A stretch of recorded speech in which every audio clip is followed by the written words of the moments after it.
ভাইরে ভাই, দুনিয়াতে আর কাউকে বিয়ে করেন বা না করেন কখনো ডিম লাভারকে বিয়ে করেন না, তাহলে ডিম রান্না করতে করতে আপনার জীবন শেষ। আসসালামু আলাইকুম, কেমন আছেন সবাই? চলে আসলাম আবারও আপনাদের মাঝে নতুন আরেকটা ভিডিও নিয়ে। আর দেখে বুঝতে পারছেন আজকে আমি কি রান্না করতে যাচ্ছি। হ্যাঁ, আজকে আমি ডিম রান্না করতে যাচ্ছি। ওই যে শুরুতে একটা কথা বললাম যে ডিম লাভারকে বিয়ে করলে শুধু ডিম রান্না করতে করতে জীবন শেষ হয়ে যাবে। তো আমার হাজবেন্ডের তো খুবই ডিম পছন্দ, যার কারণে তাকে আমাকে ডিম রান্না করে দিতেই হয়। আর ডিমের তরকারির সাথে তার তো আলু না হলে হয় না, যার কারণে আমি তাকে আজকে আলু দিয়ে ডিম রান্না করে দিব। তো এখানে আমি দুইটা ডিম নিয়েছি, আর ডিম দুইটাকে আজকে আমি ভেজে রান্না করব, ভেজে আলু দিয়ে ঝোল করব।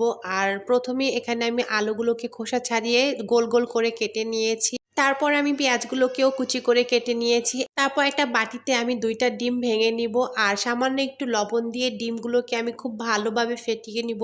একটু সময় নিয়ে ডিম দুটাকে একটু ভালোভাবে ফেটিয়ে নিতে হবে। তো এখানে আমার ডিম দুটাকে ফাটানো হয়ে গেছে, এখন চলে যাব রান্না করতে। কড়াই বসিয়ে দিয়েছি চুলায়, এখন সামান্য কিছুটা তেল দিয়ে দিলাম, তার ভিতরে অর্ধেকটা ডিম দিয়ে দিব।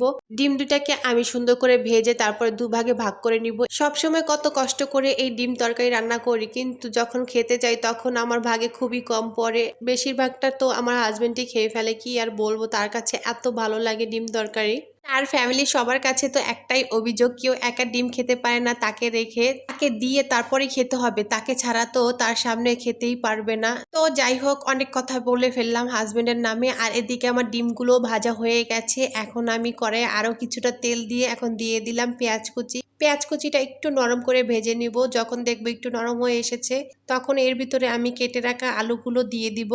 আলুগুলো দিয়ে আমি পেঁয়াজ আর আলুগুলো খুব ভালোভাবে ভেজে নিব। একটু সময় ধরে এই কাজটা করতে হবে। একটু যখন লাল লাল হয়ে আসবে তখন আমি এর ভিতরে আদা রসুন বাটা দিয়ে দিব। আদা রসুন বাটা দিয়ে আবারও কিছুক্ষণ সময় ধরে একটু ভেজে নিব ভালোভাবে। তারপরে আমি এর ভিতরে সব গুঁড়ো মশলা অ্যাড করে দিব। এখানে দিয়ে দিচ্ছি হলুদ গুঁড়ো, মরিচ গুঁড়ো, ধনিয়া গুঁড়ো। সব মশলাগুলো দিয়ে আমি আলুর সাথে খুব ভালোভাবে নেড়েচেড়ে মিশিয়ে নিব। চুলার আঁচটা কমিয়ে আমি সবকিছু একসাথে খুব ভালোভাবে ভেজে নিচ্ছি। আর এই পর্যায়ে আমি দিয়ে দিব পরিমাণ মতো কিছুটা লবণ। তারপরে আবারও কিছুক্ষণ সময় নিয়ে আমি সবকিছু একসাথে নেড়েচেড়ে নিব। আর এখন দিয়ে দিব সামান্য কিছুটা পানি। পানিটা দিয়ে আমি একটু নেড়েচেড়ে এখন ঢাকনা দিয়ে ঢেকে দিব। আলুটাকে খুব ভালোভাবে কষাতে হবে। কিছুক্ষণ পরে ঢাকনাটা তুলে নিচ্ছি, আর আমি একটু নেড়েচেড়ে দিচ্ছি। এই যে দেখেন আলুটা কত সুন্দর এখানে কষিয়ে নিয়েছি, আর আলুগুলো আমার খুব ভালোভাবে সিদ্ধ হয়ে গেছে। এখন আমি ঝোলের জন্য এখানে পানি দিয়ে দিব।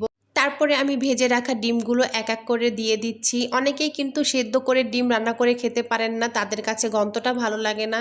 এভাবে ভেজে রান্না করলে কিন্তু খেতে খুব ভালো লাগে। আমার হাজবেন্ডের যেহেতু ডিম অনেক পছন্দ, তাই আমি চেষ্টা করি মাঝে মাঝে একটু অন্যভাবে রান্না করে দেওয়ার জন্য। এতে করে তার খেতে খুব ভালো লাগে, পছন্দ হয় তার রান্নাটা। আর এভাবে ডিম রান্না করতে গেলে আমাকে সবসময় একটু ঝোলটা বেশি রাখতে হয়, কারণ তার কাছে এই ঝোলটাই বেশি পছন্দের হয়। তো এখানে আমার তরকারিটা রান্না করা হয়ে গেছে, এখন উপর দিয়ে কিছুটা ভাজা জিরার গুঁড়ো দিয়ে আমি তরকারিটা চুলা থেকে নামিয়ে নিচ্ছি।